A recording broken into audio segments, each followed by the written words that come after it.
Alrighty, joining us now is the latest Australian punter to make it to a bowl game. He's a Prokick alum and 2023 Mountain West champion. And here, some of these stats. Just listen to these, mate, while you're sitting there. First in the country for average yards per punt. Fourth for net yards. Eighth with the longest punt of the year with 71 yards. And a Ray Guide Award semi-finalist, number 46 for the Boise State Broncos, Mr. James Ferguson Reynolds. How are you, mate? No, good, thank you. Appreciate that intro. Nice to come on, and appreciate you having me on. No, you're giving up your time, which we appreciate, and we've had a few of your Prokick alum on here, and we always love getting you boys on, so I really appreciate it, mate. That's good. Appreciate it. You're a Geelong boy, from what I can find. Is that where we were born and raised? No, I was actually born and raised up in King Lake, up in the hills. So, top of Victoria, and grew up there. Did most of my local footy and growing up around there. And then, actually, fun fact, I grew up in the Black Saturday bushfires and, travelled Australia with the family for 14 months. So I got that smashed out and pretty cool trip, pretty interesting. And then found myself in Geelong and, built a home there with the family and grew up there. So, from about 10, grew up in Geelong. Yeah, right. I'm not far from me, King Lake, so I know exactly what you're talking about. One thing I normally do start with, and I've missed it already, but we'll get it here, is three people, just to get an idea, a bit of an icebreaker. Three people you'd have at a dinner party, mate. Three people, I would probably go with... Sports, otherwise, whatever you want. Probably go with Donald Trump, big businessman. Would love to sit down and have a chat with him. Pick his mind on some stuff. That'd be pretty cool. Another one's Conor McGregor. Love the guy, love what he's doing. Then I'll probably go with either Tom Brady or Eminem. Interesting choices. Yeah, right. Yeah. We'll give you four. You can have both of those boys there. So that's a pretty wide range. You're obviously a businessman by the sounds of it. Yep. Trump and McGregor having their own business styles, I guess that'll be pretty heavy going into there. Yeah, pick the mind of both of them. That'd be a pretty interesting chat, wouldn't it? Definitely. Trump's probably the most interesting one that we've had. I don't know if we've had him yet, so I like that one. That's good. As we mentioned, mate, you started off in the country, you did a bit of travel, and then you've ended up in the country. So as a country kid, I'm imagining sport was a pretty big part of you growing up. Yep. Yeah, big time. I was always a kid, growing up, kicking balls around the house and breaking lights and kicking it at walls, and Mum was always screaming at me. I've always grown up on land too, so always growing up on dirt bikes and all the outdoor activities with my brothers and the old man. So, always grew up active and doing stuff and playing sports. I played basketball and soccer and just every sport you think of. I grew up loving it, cricket. Just loved kicking balls and playing sport and played local footy growing up, played for Bannockburn and then Bell Park. Footy didn't really end up where I originally wanted it to. Always had the dream of playing AFL footy up until, the age of 18 happened. And I was actually, not sure if you know, the Rookie Me, they're an academy. Grew up chasing that dream with them and good connection I made. Hawthorn legend, rookie Robbie Campbell.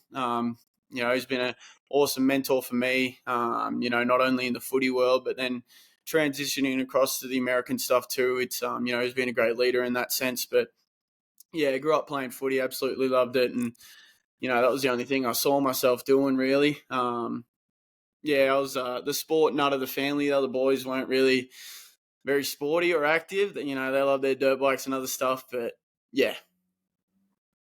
You mentioned that you played a fair bit of it. Like, you actually even got to go to the draft combine, which very few kids get to do each year. What was it that changed from, the AFL dream to, I can actually kick a spiral and punt these balls pretty far? Yeah, I think, the draft combine, that was just a very special and unique experience for me, doing that with the Rookie Me boys too. That was really cool. And that's sort of when the sporting world kind of just hit me and took me for that little bit serious path, reflecting back on my footy days. And, I think there could have been a bit more commitment and dedication there. And, that's probably why I didn't make it to the next stage. So it sort of hit me all at once, and obviously wasn't a sniff in the AFL draft. So, I heard all about, the guys, the likes of Michael Dixon and Wisniewski at the 49ers and stuff like that, and sort of looked at their path. And, I love sport. I actually went away and worked for about 6 months on construction with Dad. And, it kind of hit me hard that I don't want to be on a shovel anymore. I want to be doing what I love and playing sport. So kind of looked into their journey and how they, I suppose, went about that, and then found Prokick and, gave it a good thought. And I was never that kid that would ever move countries away from mum, big mama's boy. So moving away from home was a bit scary, but I gave that a go and went down and had a chat with Chappie and Johnny, and they thought I had a bit of potential and some talent. They went down for the first day and the kicks were spraying here and there, but the occasional big ball came out. So I knew there was a lot of technique work to be done, but saw some potential in me, and then made the decision with the family to go for it and followed my dream and passion, what I wanted to do when I was a little kid. So that was sort of the path growing up. Did you spend most of your time at I guess it's a satellite down in the Prokick in Geelong? Yes, that was where I spent most of my time under Tommy Hornsey. He'd had a great career down in Memphis and winning the Ray Guy and going on to the Cowboys for a couple of seasons there. And, so got really, really good training from them and spent most of my time in Geelong and came up for the occasional kicking session with Chappie and Johnny up in Melbourne. So, tapped into a few different coaches and stuff. So, they're all good. Chappie's very technical and such a great, harsh coach that, you need sometimes, experiencing coming from America and giving that insight to American life. And Tommy was great. He's done it himself. So, it was great insight learning from those guys. And so working with Johnny, we all know we're going to get Johnny on the actual podcast one day. He's promised to come on and tell us a few stories, but we know that he's up all night speaking to all the different colleges and working out which punter goes where. How did we settle on Boise State? And, what was it about Boise State that was like, yeah, that's where I want to go? Yeah, I don't think that man sleeps, to be quite honest. He genuinely doesn't. And go on Facebook Messenger and he's active, and it's like 3 a.m. where he is. So it's a bit crazy. He's done a lot of work and stuff. So I don't think that man sleeps. But the way that like Prokick and Boise State worked out is, that the typical American way is you go through high school and all these schools come and hit you up, and you get to pick a hat and pick where you go. But Prokick sort of, and this is where Johnny does such a great job, and up all hours of the night, he picks places where these guys fit in, whether that be living, non-football related teams, coaching. Boise was just a perfect fit and perfect timing with the special teams coach they had there at the time. And, it was just a great location for me and fit it really well being a country kid. Boise's more of a country scene and up in the hills, up in Idaho. So, a perfect fit for me. And then, the opportunity came and he actually texted me. I think it was like 9 a.m. Just woke up for a random day and going to training. And he said, "Hey, mate, you got a phone call in 1 hour. You got to be on with Boise State." I'm freaking out, driving back home, trying to get on this Zoom call to have a chat with the coach. So it all started from there. And, it was pretty cool. One thing that I've actually probably not directly, but I've always followed Boise State because they stand out. They've got a bright blue field, for those that don't know, and it really does. So you just flick a channel, you see the blue field, you know exactly where you are. And the other thing about Boise State, they have so many different uniforms. Do you have a favourite? Yeah, I can't go past the all black. And looking up, when I heard of Boise State, you go, where's Boise? What's this all about? Especially coming from a little kid in Geelong, and you look it up, and obviously the big famous blue field, and it was pretty cool, and it was weird to see for the first time, a big football field painted in blue. Boise's, I think they're the most winningest program in college football at the moment. So, the Blues are a pretty scary place for opponents to come. I think our record is 120 to 9 losses on the Blues. So, our record's unreal at the moment at the Blues. So, it's a unique place, unique spot to play football. But, used to it now, which is weird. So, it's cool. Yeah, for sure. So, for those that don't know, You said it's in Idaho, but whereabouts in America is it? And, I'm sitting here, it's 32 degrees currently where I am, but what's it like where you are, mate? Yeah, it's so Idaho's top left, just next to Seattle, up north. So, yeah, it's very cold. It was actually snowing this morning, just out the window. So, a lot of snow at the moment. It's only just snowing the last week, so it'll be. I think it's near. I think it's like -6 overnight. So, yeah, it gets pretty cold here around Christmas time, and towards the end of the season, gets a bit chilly. We're sitting on the bench with the heated benches and the gloves on, so it gets cold. So once you decided to sign, that was in October 2021, how quick was the turnaround for you to be in Boise State? Yeah, that the signing period was a wild ride for me. Coming at the end of COVID period and lockdown and everything, I never got to come on an official visit. I had to do it all via Zoom and all that. So, it was Boise kind of took their time recruiting me. Normally it was a quicker process with some of the other guys from Prokick.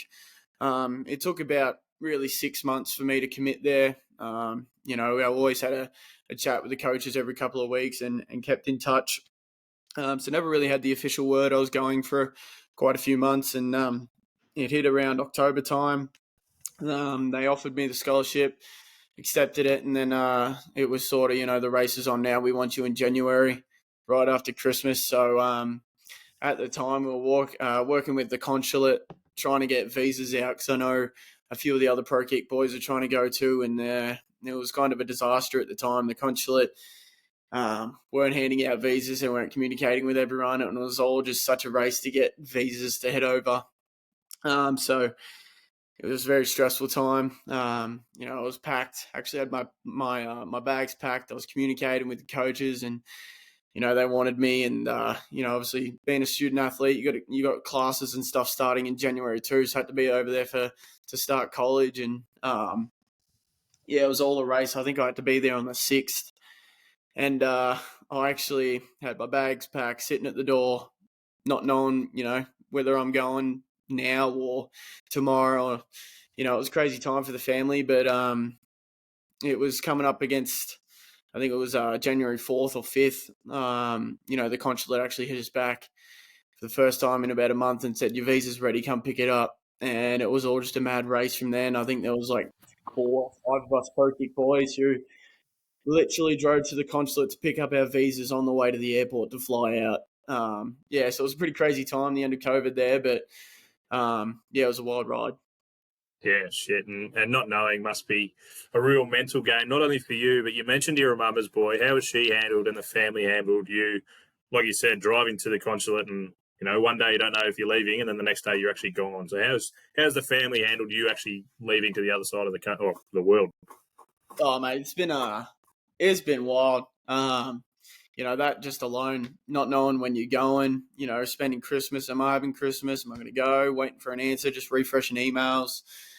I think Dad just put on a few more grey hairs, just calling the consulate and going nuts every day, just trying to get answers. But, it was a very stressful time, but it was a relief at the same time. You're still going. So, it's pretty crazy. Mum was, a few tears were shared, but, it was all, they love me. They support me and wanted me to go do this. And, that first flight's a bit daunting, heading over to the other side of the world, and always lived at home and had home-cooked meals and everything like that. So it was pretty crazy times. And, the first 6 months, I got to come home my first time in May. So I had January through May, came home and found out that Mum actually had breast cancer. So it was a very tough time for the family then, and it was hard being the other side of the world, but that girl's a warrior. So shout out, Mum. She fought through it, and she'll hate saying it, but she's cancer free now. So she's a warrior and gone through that. So it was a first. That first year was a very challenging time for the family, but I think playing football over here too helped push her through, and being able to watch me on TV and stuff was pretty good. So it was challenging. Yeah, shit, and to chuck that on top, huge shout out to your mum for beating cancer, mate. That is enormous. So it doesn't matter what we're doing in life, to have that kind of news when you're so far away. That's another challenge on top. shout out to Mum and shout out to you for getting through that time, mate. But we'll pick it up a little bit. You've got through pre-season training. You've got all your studies. You know, how are you adjusting to college life at that time when you've just got over there? Yeah, it all just hit at once, hit back on, landing there late and having to jump literally straight into college. I think I had a 1-day turnaround. I landed, I think it was in the afternoon, grabbed a meal with the coach and then set up my room and living situation and unpacked my bags and had dinner, and I was at training the following morning. So, coming off a big flight, it was all just bang, bang, bang, go. So, yeah, it was weird, but it's an all-round sport here too. There's not much break, so it's you finish your season and it's straight into off-season training and pre-season. So it's it's pretty crazy. That sort of hit me hard really quick, and especially the college life and trying to manage all that. People don't really realize the commitment to the college life and then sports as well. So I'd have to wake up 5, 6 a.m.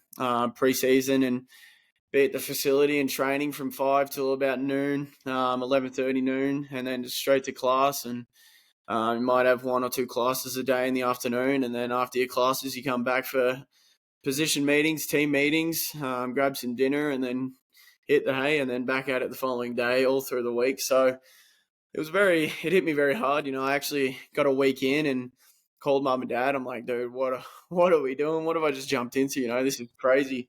Having to fend for myself and cook and do all that was, it all hit pretty hard, pretty quick.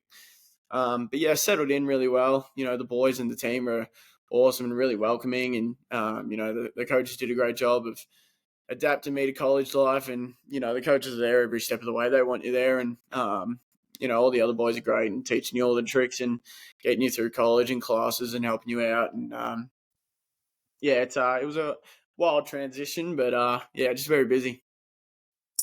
So 4th of September rolls around in 2022, so it's pretty much a year after you signed, or like give or take a few weeks. Yep. All the training's finally over, and you head up to Oregon State for your first start. How's that feeling, mate?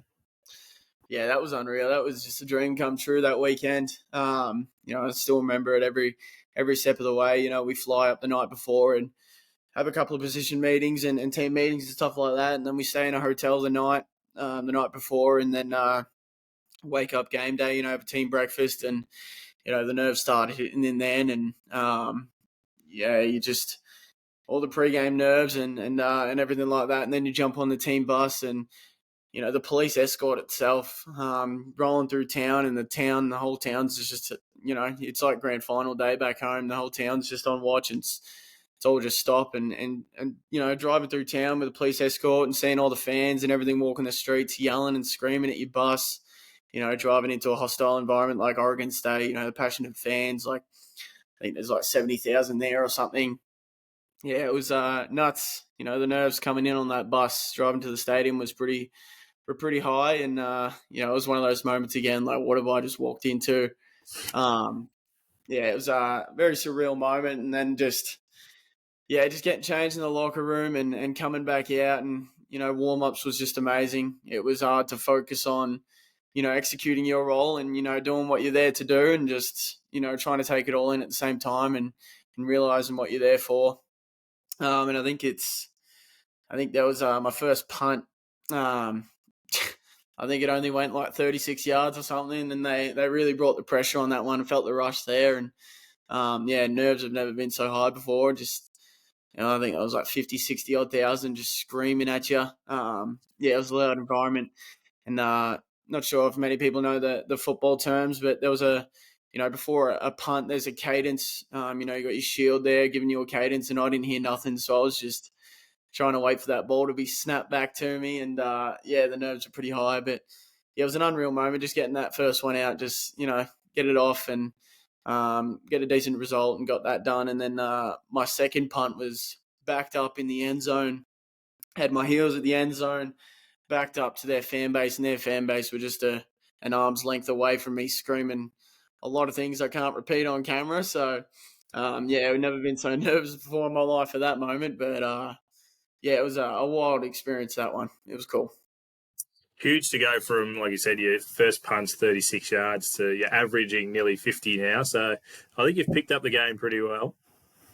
Yeah, it's a big jump from last year, and I think it's just an experience thing now and a confidence thing. I've had a lot of great mentors and stuff like that to help me through, and just I think last year, I was focusing too much on like the shield and the rush and the pressure coming at me rather than just worrying about my job and what I got to execute, and just relying on my guys up front to do their job and do their role and block for me, and just believe in them and believe that they'll do their job, and now just focusing on my craft and what I have to do has really helped, I think, this year, and just having that confidence to go out there and just thinking it's a punt at the end of the day. It's not the end of the world. I've gone out this year and just be cool, calm, and collected and have fun with it. And it's really helped me this year. Yeah, huge. And specific to your role, like I listed off a lot of your accomplishments before. You had some last year as well with the All-American. I think you got All-American again this year, as you said. But to hear your name called out in the Ray Guy as a semi-finalist, which is down to 8 out of the entire country, how does that feel, knowing that it's so specific to your role, and you're within the top 8 of the country? Yeah, mate. It's that was it was a dream come true just to be in that semi-finals list. It was unreal. Coming from last year and having the season I did, I think it was just shy of 42. You look at the top 10 list from last year, and I remember reflecting on it last year, the end of the year, and think, geez, it's going to take me a lot of work to get up in that top 10 even. And, how do these guys do it? And, you look at these top 10 and think, oh, these guys have got it good. These guys are going to end up getting drafted and go on to the NFL. And, never really saw that for myself. And obviously this year hit and had a good fall camp, and, I built some confidence, and there was a change in coaching staff, and the guy that's in now, Tyler Rasa, he's been in the NFL system and been across all the sports. He's played arena football. He's been to the Canadian League. He's done all these different leagues, and he's fresh out the system. So having a guy like that in my pocket and fresh out the system really helped me with in confidence and really knowing the role. So had a good fall camp, and then heading into this year, just a confidence builder. Just I think I played against UW first game and had a good game there. I think I averaged 53 across 6 punts. So I think I was just more focused on having a good start. Get the first game out, have a good start, really, really attack it straight away, and came out first across the board on average and stuff in the first week. So it was really good confidence booster, just to really hold my role there and hold my spot for the rest of the year. So that sort of set the benchmark for the rest of the year after that first game against Washington. So just trying to keep that level of consistency, I think helped me out a lot. So you mentioned that how scrutinised it is and things like that around campus, and when you head into an out of state game, how have you handled the extra media? We're going to get on to the win in the past couple of weeks as well as the bowl game, but the extra media, not only outside but also on the campus, how have you handled all that? Yeah, it's been crazy. It's coming from last year too. Being the new kid, no one really knows you. To this year having a good season, and our team's been a bit up and down. We've lost our head coach and lost a couple of good key players. So it's been up and down in the media. So I guess with the season I've had, it's been a highlight for the fan base and media and things like that. And I've had a fair bit of media attention. I've actually had guys and fans dress up as kangaroos in the crowd. Had my own walkout song. They played the the Australian Down Under song as I'm running out for a punt. So that was a bit of a buzz, but yeah, been a lot of media attention, and this year I've actually been stopped on campus for photos and stuff heading to class. So it's very strange walking around town and having people notice you and stop for photos and stuff. It's pretty cool. It's given me that extra confidence boost to go out there and really have a good performance again. So yeah, it's been weird. What about the preparation? Like you said, you've come from the AFL background, and a lot of us who would listen to this podcast and be around here would understand the AFL week leading into a game. But what's the difference leading into a game over there? Yeah, it's a bit different. It's obviously, you're a student athlete, you got classes and stuff, and you got a lot more things on your plate. I feel like we'd honestly put in more hours than the AFL player would. We're there from 5-6 a.m. all the way up until 8 o'clock, 7:30 at night. Just training, meetings. I've never sat through so many meetings in my life. They just don't stop over here. They love their meetings, but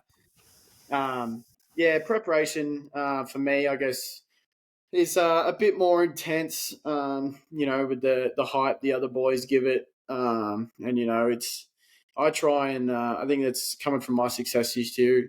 Not trying to hype myself up too much during the week. I try to get away from the sport.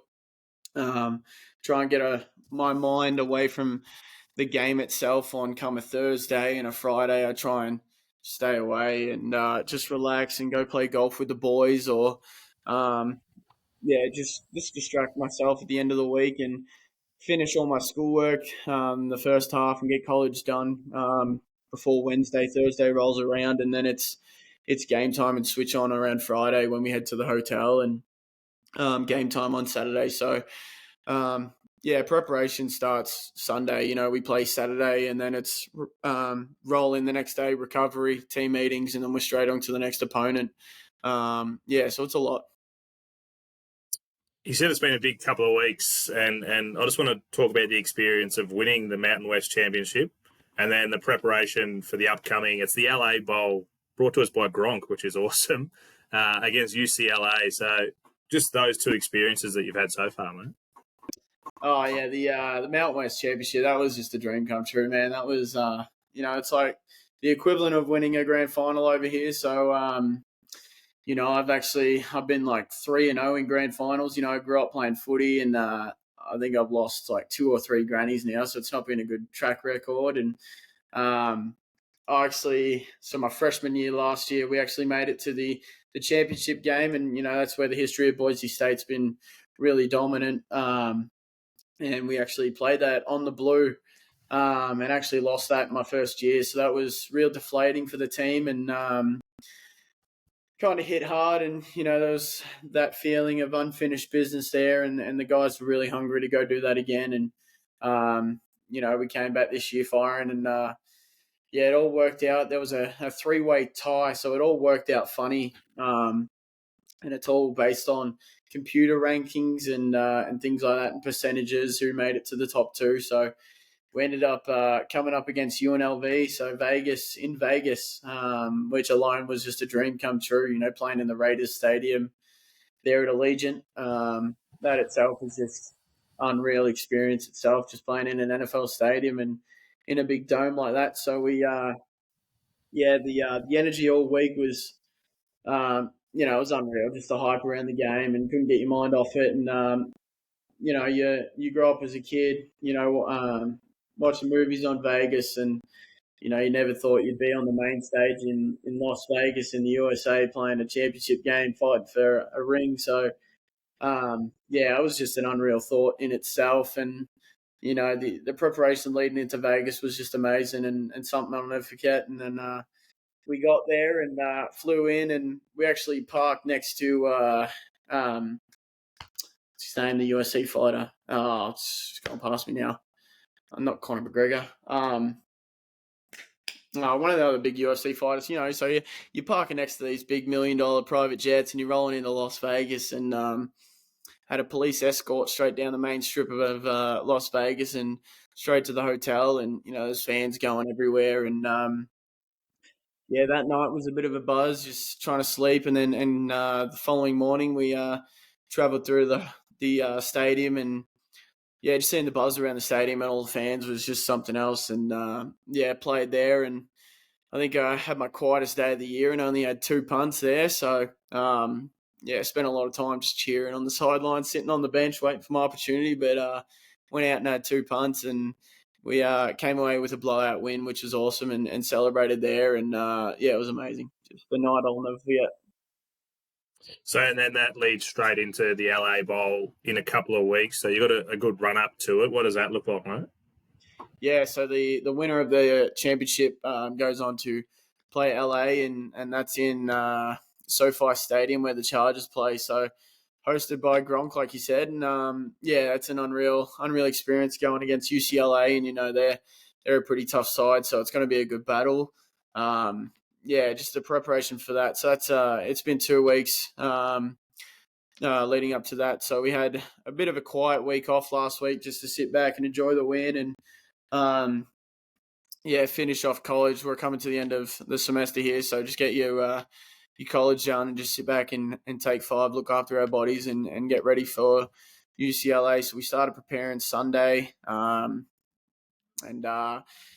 forward to that. So bowl games look a bit different. So it's a bit of a bonus grand final, I guess. Opportunity to get another ring, and bowl games are a really cool experience. You get to head down. So we head off tomorrow. So spend a week in LA with the guys. We're going to, I think they've got a day in Universal Studios. We go to Top Golf. We still train and practice down there. So, a week-long trip down there will be pretty cool in LA. And then, we play, I think it's UCLA. I think it was 4:30 on Saturday. So, it's going to be an unreal experience playing there too. And then post bowl game, what does that look like for you, mate? It's obviously straight into the off season, and how does that look for you? Yeah, we played that Saturday, and then I got the night off. So probably just seeing some family and friends in LA, and then I fly out the next night. So straight home and home for Christmas, which is good. A lot of other bowl games are a bit scattered, and the timings are a bit funky, and other guys, have bowl games up to Christmas, so they got to stay here too. But lucky enough to have an early bowl game and fly home and see the fam for Christmas, which will be good. So I get just under a month off, and then back mid-January for pre-season and go again. So looking forward to the break, just to rest the body and the leg and have some time off. Yeah, for sure, mate. Like I said at the start, I can't appreciate enough you guys giving up your time and coming on. So just a couple more questions to finish. So you've got a couple more seasons of eligibility, and then what's the ultimate goal after that? Is NFL now on? You said looking at the radio top 10, you think, it's a long way away, but now you're a part of that. Is the NFL, on the list or? Yeah, NFL's always been on the list, and that's the main goal. I want to get to the NFL, and I even though I was a top 10 and leading the average this year, there's still a lot more work to be done, and it's always got to fight for your spot, and I know you just can't take the foot off the gas. There's been a lot of I've been watching a lot of the selections and guys getting drafted, and a lot of guys miss out. Still a lot more work to be done and for me to prove myself yet. So, still got 2 more years of eligibility to go out there and do my thing and just step it up each year. And, I really want to get to the NFL and hopefully one day be drafted. Yeah, absolutely, mate. We'll be keeping across Boise State and watching the Big Blue for sure. Last question. You're coming back home for holidays, but will we ever see you back here permanently, or are you an American now? That's a very good question, man. Mum's watching. Remember that. I know. No, I love Australia, man. There's nothing compares to back home, so probably be back home. I love home. I miss the footy. I miss a sausage roll. I miss a bloody schnitty and gravy. I miss all the food and everything. So we'll see. Yeah, good answer. Just keep Mum happy, just enough. It's nice, mate. But like I said, we'll keep on top of you, especially coming into this weekend's game and going forward, mate. But like I said, can't appreciate you coming on enough, mate. No, I appreciate it. Thanks for having me on. Cheers, mate. Appreciate it.